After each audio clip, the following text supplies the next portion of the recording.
नमस्कार, सातै प्रदेशको ताजा खबरहरूको सङ्गालो प्रदेश समाचारमा यहाँहरूलाई स्वागत छ। म एलिना केसी र सांकेतिक भाषामा हुनुहुन्छ प्रकाश महर्जन। प्रदेश समाचार सुरु गरौँ अहिलेसम्मका मुख्य समाचारबाट। गर्मी बढेसँगै पश्चिम नवलपरासीमा बिरामीको संख्यामा वृद्धि। परासी स्थित पृथ्वी चन्द्र अस्पतालमा उपचारका लागि बिरामीको चाप।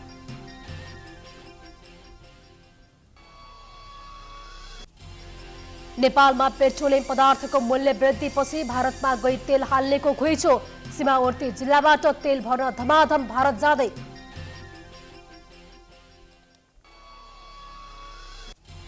पश्चिम नेपालका थारू समुदाय सहित अन्य समुदायमा सिकल सेल रोगको जोखिम। रोगको उपचारलाई प्रभावकारी गराउन सरकारसँग माग। र सुदूरपश्चिमको बाजुरा सहित अन्य पहाडी जिल्लामा अझै पनि छाउपडी प्रथा कायमै। छाउगोठमा बस्दा महिलाको ज्यान जाने समेत जोखिम।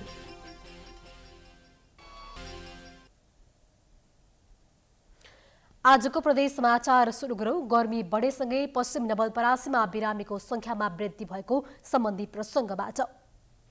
गर्मी बढेसँगै पश्चिम नवलपरासीको परासी स्थित पृथ्वी चन्द्र अस्पतालमा बिरामीको चाप बढेको छ।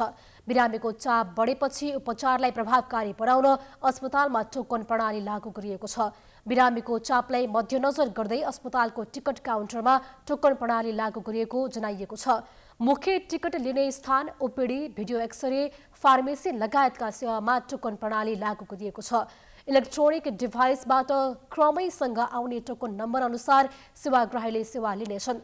टोकन सेवा लागू गरेसँगै बिरामीलाई अब सेवा लिनका लागि लाइनमा बसिरहनु पर्ने बाध्यता हटेको छ। अस्पतालमा अहिले दैनिक सरदरमा 100 भन्दा बढी बिरामी चेक जाँचका लागि आउने गरेका छन्। अस्पतालमा पछिल्लो समय ज्वरोका बिरामी बढेको अस्पतालले जनाएको छ।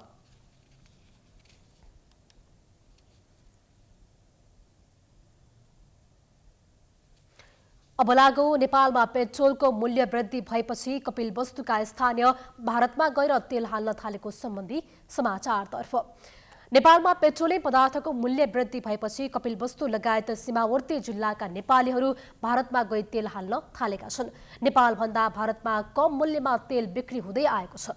नेपालको मूल्य हेरी भारतमा 40 रुपियाँ सस्तोमा पेट्रोल बिक्री हुँदै आएको छ।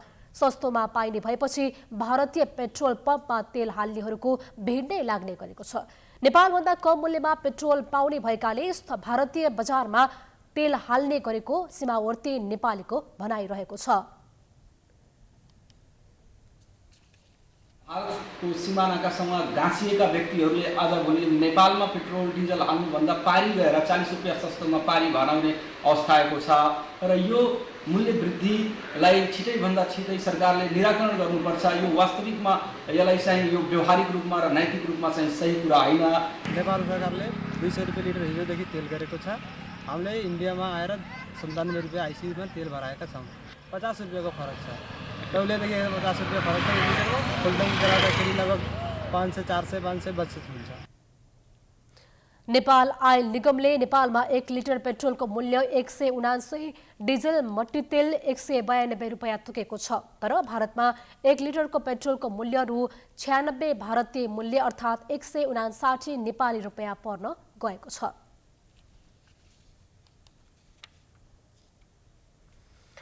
अबको पालोमा जनकपुर धामको बाँसबारी रेस्टुरेन्ट एन्ड क्याफेमा आगलागी भएको सम्बन्धी समाचार।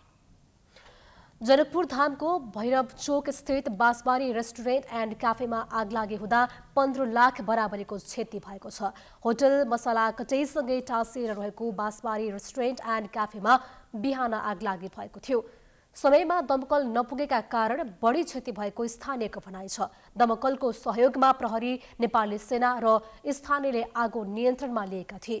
आगलागीबाट 15 लाख बराबरको क्षति भएको होटलका सञ्चालक भरत शाहले बताएका छन्। आगलागीको कारण भने खुल्न नसकेको प्रहरीले जनाएको छ।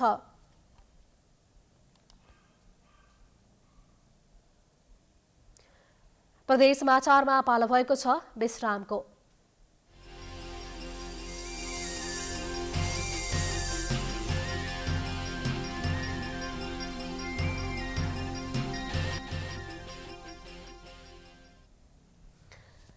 विश्रामपछि स्वागत छ। अब लागौ पश्चिम नेपालका थारू समुदाय सहित अन्य समुदायमा सिकल सेल रोगको जोखिम बढेको सम्बन्धी समाचारतर्फ।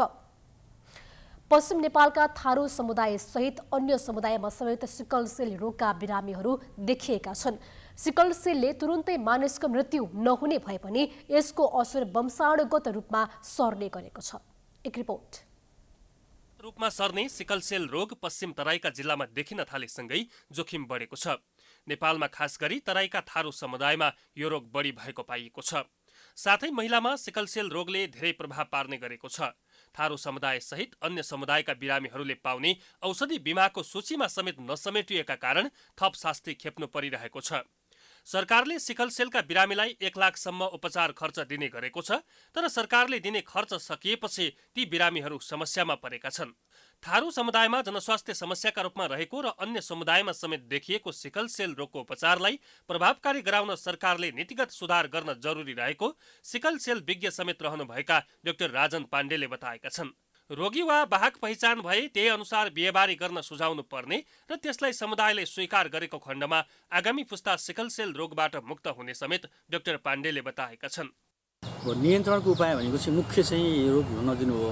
यसको लागि चाहिँ हाम्रो समुदायमा रहेर लुकेर रहेका सिकल सेल र थ्यालेसेमियाका वाहकहरू पत्ता लगाएर विवाह पूर्व नै वाहक बीच र वाहक र रोगी बीच बिहा गर्दा यस्तो हुन्छ, यस्तो गर्न हुन्न भन्ने सिकाएर त्यसलाई समुदायले स्वीकार्यो भने आगामी पुस्ता चाहिँ रोगबाट मुक्त हुन्छ। स्वास्थ्य कार्यालय बाँकेका प्रमुख धीरजजङ शाहले थारू समुदायमा किशोर किशोरीहरूको रक्त परीक्षण गरी सिकल सेल र थ्यालेसेमियाको अवस्था कस्तो छ भनेर परीक्षण गर्ने काम भइरहेको बताएका छन्। हामीले गएर अब खास गरी किशोर किशोरीहरू थारू समुदायको युवाहरूमा यसको रक्त परीक्षण गरेर अनि त्यो सिकल सेल र थ्यालेसेमियाको अब अवस्था के छ, त्यो छ कि छैन भनेर हामीले परीक्षण गर्ने कार्यक्रम भइरहेको छ। अहिलेसम्म बाँकेमा परीक्षणको हिसाबले सिकल सेल रोगका बिरामीहरू 17% देखिएका छन्। प्राइम एचडीका लागि बाँकेबाट रविन्द्र घिमिरेको रिपोर्ट। अब लागौ बाजुरामा छाउपडी प्रथा अन्त नहुँदा अझै पनि त्यस क्षेत्रका महिलाहरूले कष्टकर जीवन जिउन बाध्य भएको सम्बन्धी समाचारतर्फ। बाजुरा लगायत सुदूरपश्चिमका पहाडी जिल्लामा रहेको छाउपडी प्रथा अन्त नहुँदा अझै पनि त्यस क्षेत्रका महिलाहरूले कष्टकर जीवन जिउन बाध्य छन्। सरकार तथा विभिन्न सङ्घ संस्थाले छाउपडी प्रथा अन्त्यका लागि विभिन्न कार्यक्रम तथा योजनाहरू ल्याएका थिए, तर स्वयं स्थानीय महिलाहरूमा चेतनामा वृद्धि नभएका कारण अझै पनि प्रथा अन्त्य हुन सकेको छैन, जसका कारण महिलाहरूले अहिले पनि जोखिममा छाप्रोको बास बस्नु परेको छ। एक रिपोर्ट। बाजुराका अधिकांश पालिकाहरूमा अझै पनि छाउपडी प्रथा अन्त्य हुन नसकेका कारण स्थानीय महिलाहरूले कष्टकर जीवन बिताउन बाध्य छन्। जिल्लाको बढीमालिका नगरपालिका भौगोलिक हिसाबले निकै दुर्गम मानिन्छ। त्यस क्षेत्रमा पनि छाउपडी प्रथा अन्त्यका लागि थुप्रै कार्यक्रम भएका थिए, तर महिलाहरूको चेतना स्तरमा वृद्धि नभएका कारण छाप्राको बास बस्न बाध्य छन्। स्थानीय भाषामा महिनावरी हुनुलाई छाउ हुनु भनिन्छ। यहाँका अधिकांश मानिसहरू अशिक्षित छन्। हालसम्म पनि थुप्रै प्रकारका सामाजिक कुरीतिहरू समाजमा जरो गाडेर बसेका छन्। सुदूरपश्चिमका अन्य जिल्लामा छाउपडी प्रथा केही कम भए पनि बाजुराका स्थानीय महिलाले छाडेका छैनन्। छाउपडी प्रथाका कारण कष्टकर जीवन बिताउनु परेको स्थानीय महिलाहरूले बताएका छन्। पानी पिनेर पनि बेलुका दिन अलग छ, अहिले हम एकैले हारिया छ। उही पानी खाँदा छ, उही खाना खाँदा छ, केही पनि यो धामी पुजारी पनि अब हामी बुढा जाने भए अलग आफ्नै भावनाले अलग हुने भए आफै छोडेर खा। पहिला त हजुर अब पानी खाना धारामा लाग्न दिएन, देवी देवता रिसान्छन् भन्यो। पहिला अब हामीले बाबुबाजाको रीति गर्नुपर्छ, कहीँ धारा जान पाउन, पानी खान पाउन। अब गोठ पनि हाम्रा अब छाउखण्ड पनि टाढा यहाँबाट धेरै दूर बस्नुहुन्थ्यो, अब त्यस्तो छैन। महिनावारी भएको बेला घर आँगन छुनुहुन्न, अलग्गै बस्नुपर्छ, गाई भैँसीलाई छुनुहुन्न, मठ मन्दिर जानुहुन्न। यदि यो सब गरे देवी देवता रिसाउँछन् र भविष्यमा नराम्रो हुन्छ भन्ने अझै पनि उनीहरूमा अन्धविश्वास रहेको छ। तर पछिल्लो समय विभिन्न सङ्घ संस्था र स्थानीय सरकारले ल्याएका कार्यक्रमहरूका कारण केही हदसम्म महिलाहरूमा चेतना फैलिएको पुरुषहरूको भनाइ छ। पहिलाको भन्दा अहिले एकदमै कमै छ। हाम्रो घरमा हेर्ने हो भने त प्राय सबैको भन्दा पनि बढीमालिका पासमा चाहिँ एकदमै न्यून नै हो, किनकि हाम्रो घरमा त अब भान्सा कोठा बाहेक कसैको होइन भान्सा कोठा बाहेक अनि सबै ठाउँमा चाहिँ प्राय छाउपडी हाम्रो दिदी त्यो केही पनि छैन के, सबै धामी पुजारी जो छन् यहाँका बासिन्दाहरू सबै उही ठाउँमा छाउपडी हुने जो छन् ती सबै धाराको पानी उही खान्छन्, उही मान्छेले ल्याउँछन् उही खान्छन्। पहिले थिए होइन, अहिले छैन। अहिले सब हामी एउटै हो, छाउपडी छैन ओपन छैन। उनको पनि सबै हामी एउटै कोठामा हो, पानी सानी एउटै हो, धारा सारा सब एउटै हो। हामी छाउपडी बहिनी छोरीलाई पनि हामी सँगै सुताल्छौँ, अलग सुताल्दै हाम्रो अलग गोठै छैन। यता स्थानीय सरकारले पनि सामाजिक कुरीति अन्त्यका लागि पनि विभिन्न योजनाहरू ल्याएको जनाउँदै आएका छन्। बढीमालिका नगरपालिकाले छाउपडी गोठमुक्त अभियान सञ्चालन गरेको थियो। नगरपालिकाले वडा नम्बर 5 मनालाई छाउपडी गोठमुक्त वडा घोषणा समेत गरेको थियो, जहाँ अहिले अन्य ठाउँको भन्दा छाउपडीको नाममा गरिने विभेद धेरै कम रहेको स्थानीय अगुवाको भनाइ छ। छाउपडी गोठमुक्त वडा घोषणा गर्ने कार्यक्रमलाई निरन्तरता दिएको थियो। यसै सन्दर्भमा यो वडा बढीमालिका नगरपालिका वडा नम्बर 5 मा चाहिँ उहाँहरूको अनुगमन टोली आइसकेपछि अरू वडाहरूभन्दा यो वडालाई चाहिँ यो छाउपडी गोठमुक्त वडा घोषणा गर्न अति सहज भएको थियो, किनभने छुट्टै घर बनाएर बसेको अनि जतिभन्दा पनि त्यो खोटलाई चाहिँ यो सरकारको देखिन्छ। तर यहाँको सन्दर्भमा म यहाँको स्थानीय हुनुको नाताले अहिलेसम्म मैले चाहिँ एक अलग्गै गोठ बनाएको छाउपडीका लागि त्यस्तो मैले चाहिँ यहाँ देखेको छैन। र घरमा पनि त्यो छुवाछुत त्यति महिनावारी भएको बेला जति चाहिँ अरू गाउँका मान्छेहरूले मान्छन् त्यति मानेको मैले देख्दैन। बाजुराका प्राय सबै स्थानीय तहहरूमा छाउपडी प्रथा अझै पनि मानिँदै आएको छ। महिनावारीको समयमा छुट्टै छाउघरमा बसेको समयमा कतिपय महिलाको विभिन्न कारणले गर्दा ज्यान समेत गएको छ। तसर्थ महिलाको सुरक्षा र पालन पोषणका लागि विभेदकारी कुरीतिको अन्त्य गर्न सरकारले नै ठोस योजना ल्याउन जरुरी छ। प्राइम टाइम्स एसडीका लागि बाजुराबाट धनबहादुर बोहराको रिपोर्ट। प्रदेश समाचारमा पुनः पालो भएको छ विश्रामको।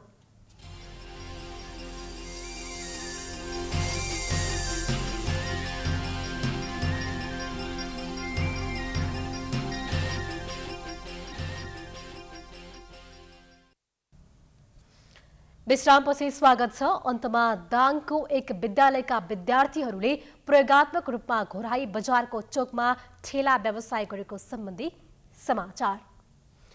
दाङको एक विद्यालयका विद्यार्थीहरूले प्रयोगात्मक रूपमा घोराई बजारको चोकमा ठेला व्यवसाय गरेका छन्। सैद्धान्तिक शिक्षा मात्र नभएर व्यावहारिक शिक्षाको पनि अनुभव गराउन विद्यालयले विद्यार्थीहरूलाई व्यवसायमा खटाएको हो। एक रिपोर्ट। दाङको घोराहीका विभिन्न चोकमा कुनैमा पानीपुरी, कुनैमा मकै, कुनैमा खरबुजा, लस्सीको व्यापार गरेको देख्न पाइन्छ। कोही ग्राहक बोलाउन व्यस्त थिए त कसैले हिसाब गरिरहेका देखिन्थे।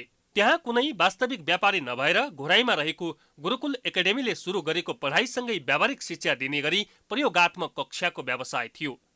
2072 सालमा सञ्चालनमा आएको गुरुकुल एकाडेमीले सुरुवातीबाट नै आफ्ना विद्यार्थीहरूलाई यस्ता अतिरिक्त क्रियाकलापमा सहभागी गराउँदै आएको छ। शिक्षामा पढाइले मात्र वास्तविक जीवनमा भोगिने कुराहरूलाई नसिकाउने भएकोले प्रयोगात्मक रूपमा यस्ता काम गरी व्यवहारमा उतार्ने उद्देश्यका साथ बजारका विभिन्न 9वटा चोकमा विभिन्न व्यवसाय गरिएका विद्यार्थीहरू भेटिन्छन्। अहिलेसम्म चाहिँ कस्टमरको सल्लाह सुझाव भनेको चाहिँ एकदम मिठो भन्नुभयो। अब पहिलोचोटि नै अब हाम्रो बिजनेस स्टार्ट भनेको 2 बजीदेखि थियो, 12 बजेर 10वटा कस्टमर आएर फर्किसक्नु भइसक्यो। अब अर्को भनेको चाहिँ यहाँले प्याक पनि गरिरहनु भएको छ। अब हुनसक्छ अलिकति हामीमा अलिकति यो फास्ट गर्न सकेका छैनौँ, तर अवश्य नै अब सिक्दै जाँदा नै हामी फास्ट गरिहाल्छौँ। एज अ म्यानेजमेन्ट स्टुडेन्ट भएपछि चाहिँ अब हामीले कस्टमरहरूलाई कसरी अट्र्याक्ट गर्छौँ, कतिको कन्भिन्स गर्न सक्छौँ। हाम्रो नजिकै साथीहरू आइसक्रिम पसल पनि बसेछ भने कम्पिटिसन पनि हुने भयो नि त, लस्सी लिउँ कि हामीले आइसक्रिम लिउँ भनेर। त्यसरी त्यो एज अ म्यानेजमेन्ट हाम्रो स्किल बढाउनलाई अब चाहिँ त्यसको लागेको मूल्य चाहिँ हामीले आफूले गरिरहेको छौँ। अनि त्योबाट हामीले आफै राखेर चाहिँ प्रोफिट चाहिँ हामीले अर्फनेजमा र ओल्ड एजमा चाहिँ हेल्प गर्ने कुरा भएको छ। त्यो हेल्प नै गर्छौँ, हामीले 1 रुपियाँ पनि राख्दैनौँ, सबै हामीले हेल्प गर्ने। गुरुकुल एकाडेमीका विद्यार्थीहरूले उत्पादन गरेका विभिन्न प्रकारका खानेकुराहरू ग्राहकले पनि मन पराएका छन्। राम्रो गरिराखेका छन्। आउने दिनहरूमा पनि राम्रो यसरी गरेर प्रगति गरेर आफ्नो शिक्षा होइन जो विषय लिएर अगाडि बढिरहेछन् नानी बाबुहरू यही तरिकाले चाहिँ राम्रो तरिकाले चाहिँ अगाडि बढ्नु। ठिक छ सर, राम्रो छ। उनीहरूको अब प्रगतिको लागि पनि होला सायद, त्यसले गर्दा राम्रो छ। साना भाइ बहिनीहरूले गराएको मैले एउटा काँक्रो पनि खाएँ, खरबुजाहरू खाएँ। ठिक छ, राम्रो छ। विद्यार्थीको यो व्यवसाय गर्ने कला र उनीहरूको कामप्रति विद्यालय पनि निकै खुसी भएको छ। यो हाम्रो म्यानेजमेन्टका विद्यार्थीहरूले अहिले प्र्याक्टिकल प्रोजेक्ट गरिरहेको छ। हाम्रो उद्देश्य भनेको के भन्दाखेरि म्यानेजमेन्ट पढ्ने विद्यार्थीहरू पछि गएर आइदर त इन्टरप्रेनर अथवा कुनै बिजनेसम्यान बन्नुहुन्छ। सो उहाँलाई त्यो प्र्याक्टिस गराउनु लागि कुनै एउटा बिजनेस कसरी कन्डक्ट गरिन्छ, त्यो बिजनेसको र मेटेरियलहरू कसरी हामी खोज्छौँ र त्यसलाई कसरी सेल्स गर्ने भन्ने कुरोलाई सिकाउनको लागि नै आजको विशेष प्रोजेक्ट गरियो। पढाइपछि भविष्यमा सबै विद्यार्थीहरू केही न केही पेसामा लाग्ने हुँदा व्यापारमा नाफा घाटा कसरी हुन्छ, लगानी कसरी गर्ने र कसरी सफलता प्राप्त गर्ने भन्ने कुरालाई प्रत्यक्ष रूपमा जानकारी मिलोस् भनेर व्यवसाय सुरु गरिएको विद्यालयका +2 प्रमुख निमानन्द गैरेले बताउनुभयो। जीवनमा सिक्नुपर्छ र त्यसलाई चाहिँ प्रयोग गर्नुपर्छ भन्ने उद्देश्यले यिनीहरूलाई जीवन उपयोगी शिक्षामा बढी हामीले जोड दिने भावनाले यिनीहरूलाई चाहिँ विशेष गरी मार्केटमा पढाउँदा भोलिको दिनहरूमा यिनीहरूले समाज बुझ्ने, समाजमा के हो, कसरी काम गर्नुपर्दो रहेछ, कसरी मेहनत गर्नुपर्दो रहेछ, मान्छेले कसरी चाहिँ आफूलाई चाहिँ सस्टेन गर्दो रहेछ, नाफा के हो, घाटा कसरी हुन्छ, नाफा कसरी हुन्छ, सबै कुराहरू सिक्ने हुँदा एउटा खालको छुट्टै खालको ज्ञान सिक्ने भावनाले यो हामीले चाहिँ गरेको कार्य। गुरुकुलले जस्तै अन्य विद्यालयले पनि यस्ता प्रयोगात्मक कक्षाहरू सञ्चालन गर्न सके समग्र रूपमा विद्यार्थीहरूले व्यवसाय गर्दा अपनाउनु पर्ने जानकारी पाउने थिए कि। प्राइम एचडी का लागि दाङबाट सुमन केसीको रिपोर्ट। हामी प्रदेश समाचारको अन्त्यमा आइपुगेका छौं। जाँदा जाँदै मुख्य समाचार पुनः एकपटक। गर्मी बढेसँगै पश्चिम नवलपरासीमा बिरामीको संख्यामा वृद्धि। परासी स्थित पृथ्वीचन्द्र अस्पतालमा उपचारका लागि बिरामीको चाप।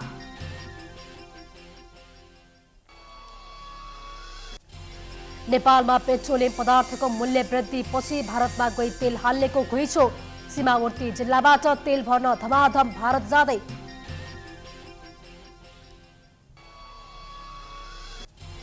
पश्चिम नेपालका थारू समुदाय सहित अन्य समुदायमा सिकल सेल रोगको जोखिम।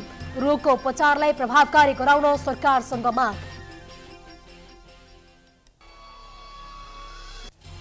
र सुदूरपश्चिमको बाजुरा सहित अन्य पहाडी जिल्लामा अझै पनि छाउपडी प्रथा कायमै। छाउगोठमा बस्दा महिलाको ज्यान जाने समेत जोखिम। प्रदेश समाचार सकियो। हेर्दै गर्नुहोला प्राइम टाइम्स एचडी। नमस्कार।